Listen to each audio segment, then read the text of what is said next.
नमस्कार। राज्यसभा टीवी के विशेष कार्यक्रम ख़ास मुलाकात में आपका स्वागत है। आज हम आपको मिलाएंगे एक ऐसी शख्सियत से जो बांग्ला फिल्म की मशहूर अदाकारा हैं। जी हाँ, हम बात कर रहे हैं नुसरत जहाँ रूही की। नुसरत जहाँ रूही पश्चिम बंगाल के बशीरहाट से लोकसभा का चुनाव लड़के पहली बार देश की संसद में पहुंची हैं। नुसरत जी, राज्यसभा टीवी में बहुत बहुत स्वागत आप। शुक्रिया, बहुत शुक्रिया। नुसरत जी, आपके नाम का मतलब ही होता है जीत, यानी विजय हासिल करना। जी, फतेह है, बिल्कुल सही। पहली बार आप चुनावी मैदान में उतरी, देश की संसद में आप नुमाइंदगी कर रही हैं बशीरहाट की। किस तरह के मुद्दे होंगे, क्या रोड मैप होगा आपका? देखिए, जैसे कि आपने अभी कहा कि मेरा नाम का मतलब फ़तेह है, तो फ़तेह तो ऐसे ही नहीं मिलती, बहुत जंग लड़नी पड़ती है, बहुत लड़ाई करनी पड़ती है। और जब मैं सिनेमा में थी तब भी मैंने बहुत लड़ाई की है, बहुत संघर्ष किया है, तब जाके एक जगह पहुंची। और इलेक्शन में भी वही हुआ है। आज जब मैं लोकसभा में आई हूँ तो भी मैं क्या बोलूँ, मैं इंसानियत के लिए लड़ रही हूँ, यहाँ पे ह्यूमैनिटी के लिए मैं लड़ रही हूँ और सेक्युलरिटी के लिए मैं लड़ रही हूँ। तो ये मेरा पहला एजेंडा है पूरे भारत वर्ष के समस्त रिलीजन के लिए, रिलीजन के लोगों के लिए। यही मेरा सबसे बड़ा मुद्दा अभी फ़िलहाल है। और जहाँ तक बात रही मेरे कॉन्स्टिट्यूंसी की, तो वहाँ के लोग मेरे पे बहुत विश्वास करते हैं, तो उनके लिए मैंने बहुत सारी मुद्दाएँ ऑलरेडी एक उठा चुकी हूँ मैं कि मुझे केंद्रीय विद्यालय चाहिए मेरे कॉन्स्टिट्यूंसी में, क्योंकि वहाँ के बच्चों को अगर हम पढ़ाएंगे तो फिर इन द नियर फ्यूचर बच्चों को शेप अप करना इतना सही होता है, इतना सही तरीके से हम लोग शेप अप करना चाहते हैं कि वो फ्यूचर जनरेशन में हमारे कंट्री के वेलबींग में हेल्प करे। तो ये इस तरह की सोच मैं रखती हूँ और वहाँ के लोग इस बात से सहमत हैं।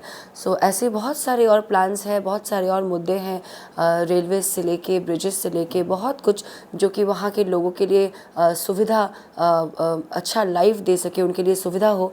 ऐसी बहुत सारी प्लान्स हैं और बहुत सारे मुद्दे हैं जो मैं अभी, और बहुत समय बाकी है, मैं अपना मतलब हाउस में, लोअर हाउस में मैं उठाने वाली हूँ। नुसरत जी, भारत एक बड़ा लोकतंत्र देश है, लोकतांत्रिक देश है और मल्टी पार्टी डेमोक्रेसी यहाँ पर है। चुनावी मैदान में उतरने के लिए आपने टीएमसी को ही क्यों चुना?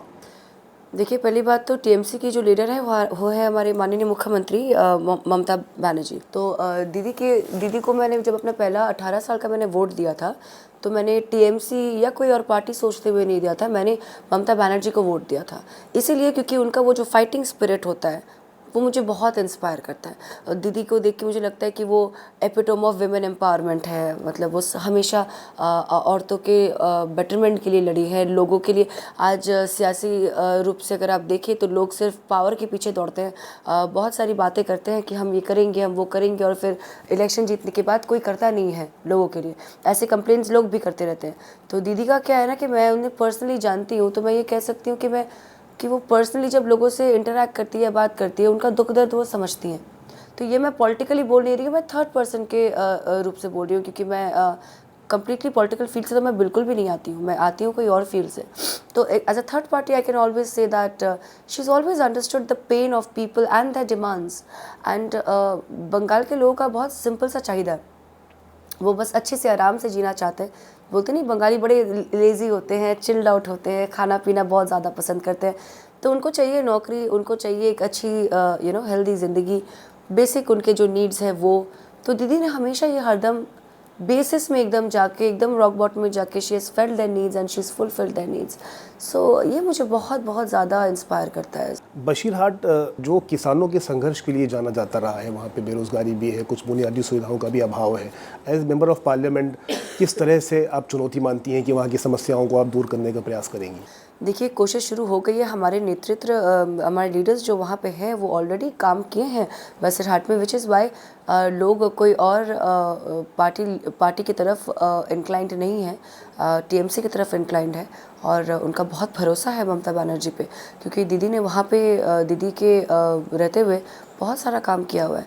तो बसीरहाट बहुत सेंसिटिव जोन है, तो वहाँ पे पीस मेंटेन करना सबसे ज़्यादा इम्पॉर्टेंट है। तो वहाँ पे 84% इज़ माइनॉरिटीज़ ओवर देयर। तो माइनॉरिटी और वहाँ के मुस्लिम लोग जो हैं बहुत शांतिप्रिय लोग हैं। तो वहाँ हमारे पार्टी लीडर्स ने, अब मेरे आने के बाद भी हम लोग यही कोशिश करते हैं हरदम कि वहाँ के लोगों को हम अच्छे लाइफस्टाइल दे पाएँ।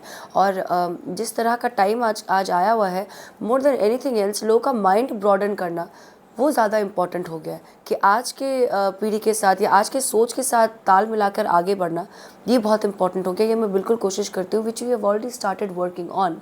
सो my Hindi is not that great, but मैं सोच रही हूँ कि whether I am being able to portray my thoughts for my people और नॉट। वहाँ पे ऑलरेडी काम बहुत हो चुका है। Towards the end of my constituency we have Bangladesh border, we have the Sundarbans है वहाँ पे। तो वहाँ के लोग दे वेरी पुअर पीपल, और वहाँ पे पानी रहता है हर टाइम। तो अगर आप उस जगह जाना चाहो तो आपको 2 से 3 बार वेसल करके जाना पड़ता था प्रीवियसली। अभी दीदी की लीडरशिप में वी हैव ब्रिजेस देयर, तो टाइम बहुत कम हो गया, मतलब जाने का ट्रैवल टाइम जो है वो बहुत कम हो गया। मेरे लिए तो बहुत सुविधा हो गया था, क्योंकि मैं जब कैंपेनिंग करने जा रही थी तो मुझे सोचे कि जहाँ पे 4-5 वेसल लेके जाना होगा, मैं वहाँ से शायद एक ही वेसल लेती थी और बाकी ब्रिजेस क्रॉस करती थी। तो काम तो हो रहा है। और एम्प्लॉयमेंट्स मैं चाहती हूँ कि वहाँ के लोगों के जो कॉटेज इंडस्ट्री हैं, जो फिशरीज़ हैं, या फिर उनके जो लोकल कल्चर्स हैं, जिस तरीके के वो लोग काम करते हैं, बहुत लोकल एम्प्लॉयमेंट जो है मैं उसे प्रमोट करना चाहती हूँ। इस तरीके के प्लान्स ऑलरेडी मेरे दिमाग में हैं। धीरे धीरे will start implementing and executing a plans. Nusrat ji, इस लोकसभा चुनाव में ख़ास बात ये देखी गई कि आमतौर पे जो चुनाव पहली बार लड़ रहे थे तो उन्होंने पार्टी से हट करके कॉन्स्टिट्यूंसी सेंट्रिक अपना एक मैनिफेस्टो तैयार किया था। तो क्या बशीरहाट के लिए भी कोई अलग से घोषणा पत्र आपने तैयार किया है, या कोई भविष्य में योजना है जिसको ध्यान में रख करके, जिस दायरे में आप एक तरह से आप उसको फोकस वे में काम कर सकें वहाँ की जनता के पार्टी लिए? की तरफ से तो एक मैनिफेस्टो ऑब्वियसली तैयार होके था, सारी योजनाएं और सब कुछ, सारी स्कीम, सारे प्लान्स, सब कुछ वहाँ पे मेंशन थे। That includes my constituency as well. मतलब ये सारे पूरे पश्चिम बंगाल के लिए है, अलग से कोई ऐसा एजेंडा हमने नहीं बनाया है ऑनेस्टली। बट आपके इरादे बुलंद होनी चाहिए। सिर्फ मैंने मैनिफेस्टो में मैंने निकाल दिया, मैंने पब्लिश कर दिया, लोगों के सामने मैंने ला दिया, और फिर मैंने अगर काम नहीं किया तो उससे तो ना फ़ायदा मुझे होगी, ना फ़ायदा मेरी कॉन्स्टिट्यूंसी को होगी, ना इंसानियत को कोई फ़ायदा होगी। तो इरादे बुलंद होनी चाहिए। मेरे इरादे बहुत बुलंद है कि मैं अपने लोगों के लिए कुछ अच्छा करना चाहती हूँ, और मैं इस क्षेत्र में एकदम नई हूँ। सो मैं अपने तरीके से काम करती हूँ, मैं बिल्कुल भी सियासी तरीके से काम नहीं करती। So I work my own way. I believe in love, I believe in humanity. मैं सिर्फ उस तरीके से काम करती हूँ। आप अगर मेरी स्पीचेस सुनेंगे, जब मैं वोट कैंपेनिंग के लिए जाती थी तो मैंने कभी किसी पार्टी का बैशिंग नहीं किया, मैंने कभी किसी नेगेटिव ज़्यादा स्पीचेस मैंने कभी भी नहीं दिए। मैंने हरदम प्यार की भाषा बोली है, मैंने हरदम सेक्युलरिज्म के लिए बोला है, मैंने हरदम बोला है कि पीस रखना चाहिए, इंसानियत के लिए मैंने बोला है। तो मैं उस रास्ते जाती ही नहीं जिस रास्ते मैं कभी गई नहीं, या फिर मैं सोचती नहीं जाने का। So I have always thought, so manifesto बनाना और फिर उसे पब्लिश करना, और फिर taking that time to fulfil that, उससे अच्छा है one thing at a time करना। तो मैं अपनी कॉन्स्टिट्यूंसी के लिए one thing at a time करूँगी। मैंने एक प्रस्ताव रखा है, और भी जो इन माई माइंड है, मैं धीरे धीरे उस सारे जो प्लान्स हैं उसको धीरे धीरे एग्जीक्यूट करूँगी with my entire team coming and sitting with me. Bengal एक ऐसा सूबा है नुसरत जी, जो पूरे देश की सियासत में बड़ा ही महत्वपूर्ण भूमिका निभाता रहा है अभी तक।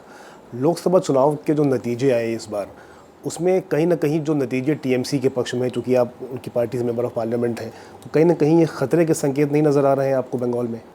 देखिए, ख़तरा मैं ये नहीं कहूँगी, बट इसे अगर पॉजिटिवली सोचा जाए तो अब मैं ये सोच सकती हूँ कि एक कंपटीशन होना बहुत ज़रूरी है, एक हेल्दी कंपटीशन होना बहुत ज़रूरी है। अगर कहीं एक एक्स्ट्रा एक फोर्स चाहिए होता है, ताकि आप जो कर रहे हैं आप उससे और बेहतर काम कर पाओ। So I think I will look at it this way, where we need to all sit together and think of again working in a way जिससे we only keep marching ahead and not look back.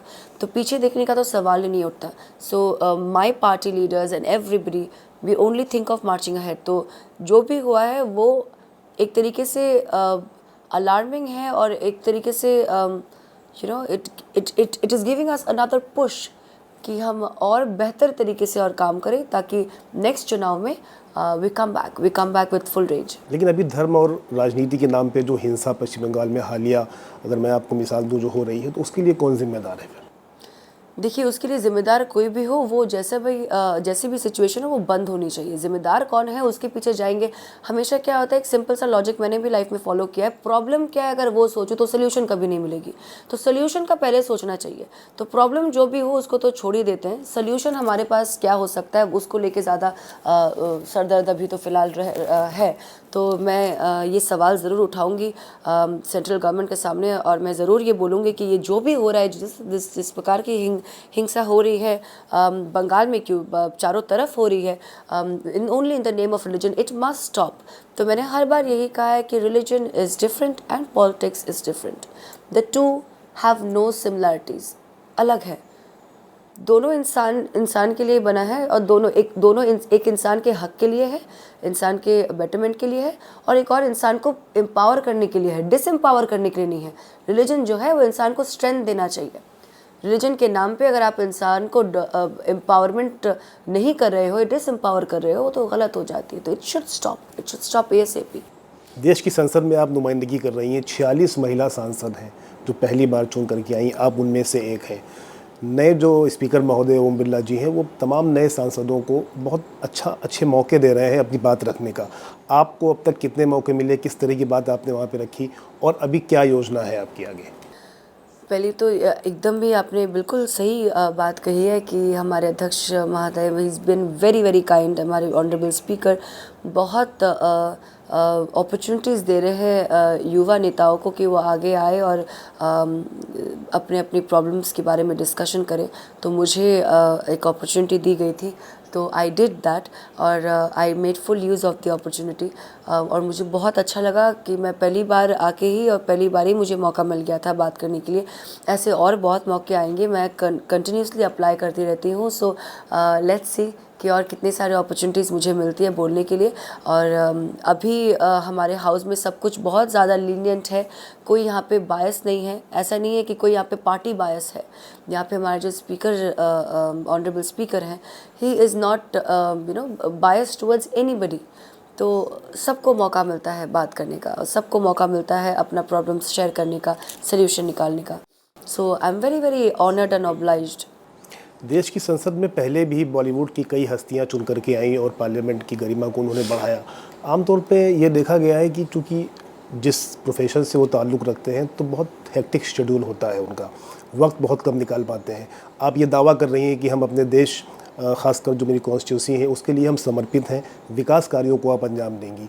तो किस तरह से इसको आप चुनौती मानती हैं और समय प्रबंधन आप कैसे करेंगी? देखिए, चैलेंजिंग तो है फॉर श्योर। कोई भी काम आसान नहीं होता है, और दिन में 24 घंटे होते हैं, तो 24 घंटों को तो वैसे डिवाइड करना पड़ेगा, ताकि आप सोचो कि अगर मैं 5 घंटे सोती थी तो मैं उसको 3 कर दूंगी। पर काम तो दोनों ही मेरे लिए बहुत इंपॉर्टेंट है। आज अगर सिनेमा नहीं होती तो मैं इस जगह नहीं पहुंचती। तो सिनेमा में भी लोगों ने सराहा है, और पॉलिटिक्स भी यहाँ पे लोगों ने ही वोट देकर जिताई है। तो I have to work for the people, चाहे वो सिनेमा के माध्यम से हो या उनके भलाई के लिए अगर मैं पॉलिटिक्स के माध्यम से काम करूँ। तो चैलेंजिंग, जैसे आपने कहा, yes it is very challenging, पर करना तो पड़ेगा, काम है at the end of the day.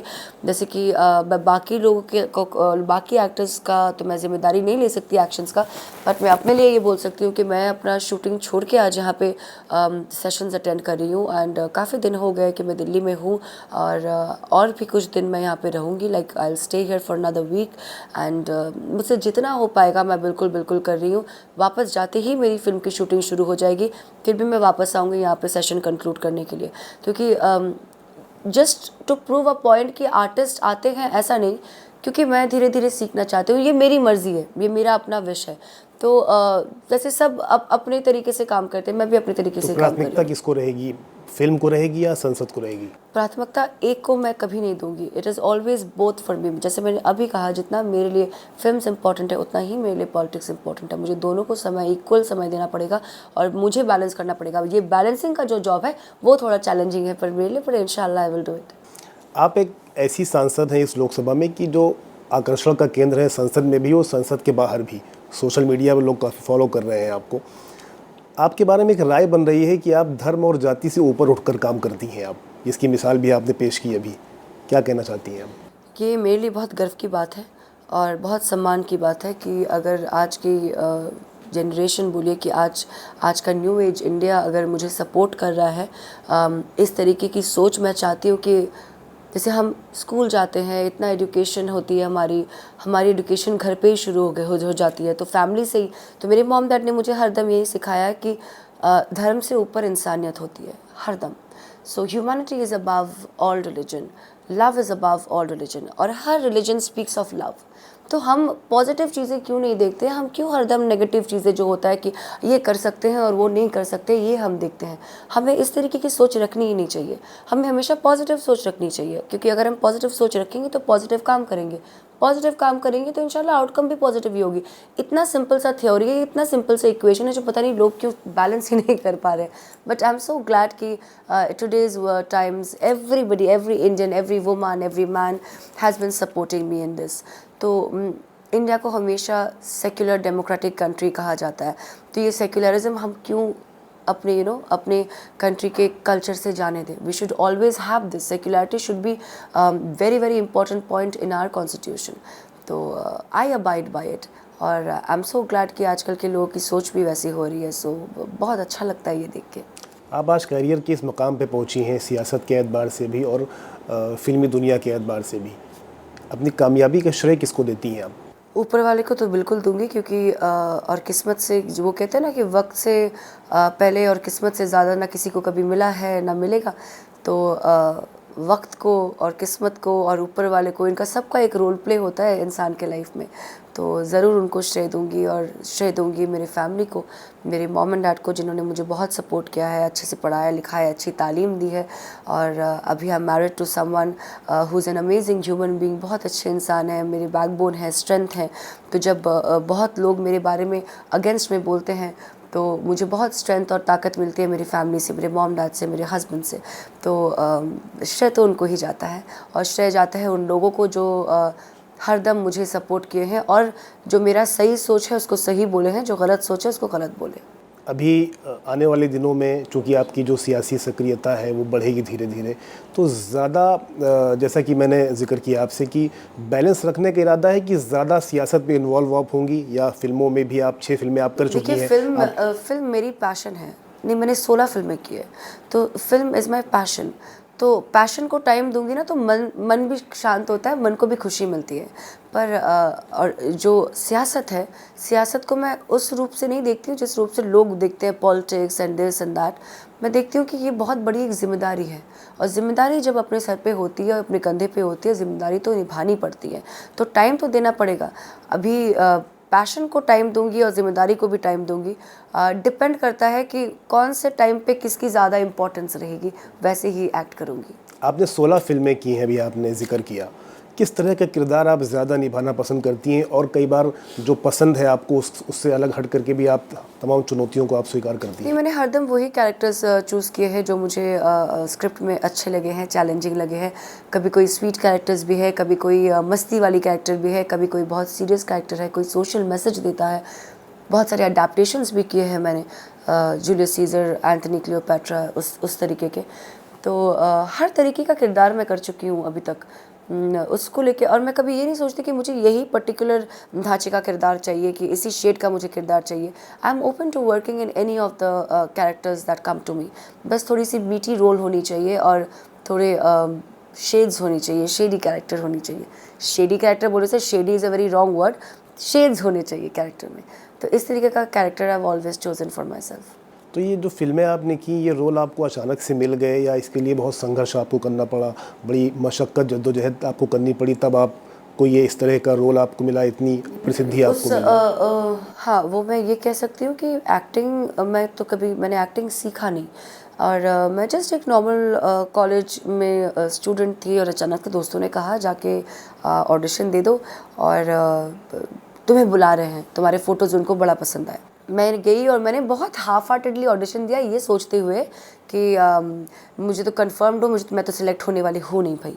तो वैसे ही मैंने वही सोच के मैंने ऑडिशन दिया, इतने नेगेटिव माइंडसेट से, एकदम भी इंटरेस्ट नहीं लिया था मैंने। बट समहाउ दे चोज मी, उनको एक न्यू फेस चाहिए था। और मैं उस टाइम पे काफ़ी प्लम्प हुआ करती थी, एकदम अराउंड 66 किलोज़ वैसे प्लम्प हुआ करती थी। तो उन्होंने मुझे सिलेक्ट किया, और सिलेक्ट करके मुझे एकदम मेहनत मशक्क़त करने के लिए डाल दिया। बोल दिया कि सुबह शाम आप जिम करो, दौड़ते रहो, और अपना वेट लूज़ करो। मैं बोली ये मैं कहाँ फंस गई, ना एक्टिंग आती है, ना ठीक से स्क्रिप्ट, अभी तक स्क्रिप्ट याद करना नहीं आया, अभी तक किताबों में पढ़ाई याद कर रही थी, स्क्रिप्ट भी याद करना पड़ेगा। तो वो एक संघर्ष था, उस टाइम पे एक लड़ाई था। 3 मंथ्स 4 मंथ्स स्लोली स्टेडीली मैंने अपनी पहली पिक्चर की, और पहली पिक्चर जब रिलीज़ हुई वो सुपर ब्लॉकबस्टर हो गई। वो पिक्चर जब मैंने खुद को स्क्रीन पे देखा, मैंने बोला इतनी वाहियात अभिनेत्री कोई हो नहीं सकती, सिर्फ दिख अच्छी रही है, एंड पैथेटिक एक्टिंग मैंने किया था वहाँ पे, बिल्कुल भी बहुत मैकेनिकल, बहुत ही, क्योंकि बहुत नई थी तो बहुत ही गंदा एक्टिंग किया था मैंने वहाँ पे। बट लोगों ने मुझे प्यार दे दिया, मैं लोगों को पसंद आ गई। तब मुझे पता चला कि मेरे काम का महत्व क्या है, इम्पोर्टेंस क्या है। स्लोली स्लोली मैंने अपने काम को टाइम दिया, इम्पोर्टेंस दिया और सीखने लगी। तो एक्टिंग क्लासेस तो नहीं की, मैं बहुत सारे वर्ल्ड सिनेमा देखने लगी, मैं बहुत लोगों को ऑब्जर्व करने लगी। मैं रास्ते में लोगों को, जब मैं ट्रेन में ट्रैवल करती थी तो मैं ट्रेन में काफ़ी लोगों को देखती थी, फ्लाइट पे बैठती थी, काफ़ी लोगों को देखती थी, उनका बिहेवियरल पैटर्न मैं फॉलो करती थी। तो इससे छोटी छोटी चीज़ें सीखने को मिलती है। तो हरदम किताबी ज्ञान या बहुत बड़ा बड़ा जो वर्कशॉप्स होता है वहाँ से शायद मैंने नहीं सीखा हुआ है, पर मैंने रियल लाइफ से बहुत कुछ सीखा हुआ है। रियल लाइफ इंस्टेंसेस से मतलब ज़िंदगी बहुत कुछ सिखा देती है, सबक भी सिखाती है, अच्छी पढ़ाई भी सिखाती है, आपकी तालीम भी हो जाती है। तो दैट संघर्ष था, है, और आई एम होपिंग इंशाल्लाह आगे भी रहेगा। तो अब चूंकि आप संसद की सदस्य हैं, आने वाले 100 दिनों में कोई एजेंडा आपका होगा जिसके तहत आप 100 दिनों में क्षेत्र के लिए आप कुछ काम करेंगी, कुछ विकास करेंगी? देखिए, प्लान्स तो बिल्कुल है, क्योंकि मैं वापस जाते ही मेरी कॉन्स्टिट्यूएंसी को लेके बहुत बड़ी मीटिंग है जहाँ पे छोटे से कुछ प्रॉब्लम्स हैं जिसको मुझे सबसे पहले सॉल्व करना होगा। It's little on our very personal close door basis, इसलिए मैं कैमरे के सामने मैं नहीं बोलूँगी, but there are certain things that I need to go out and solve.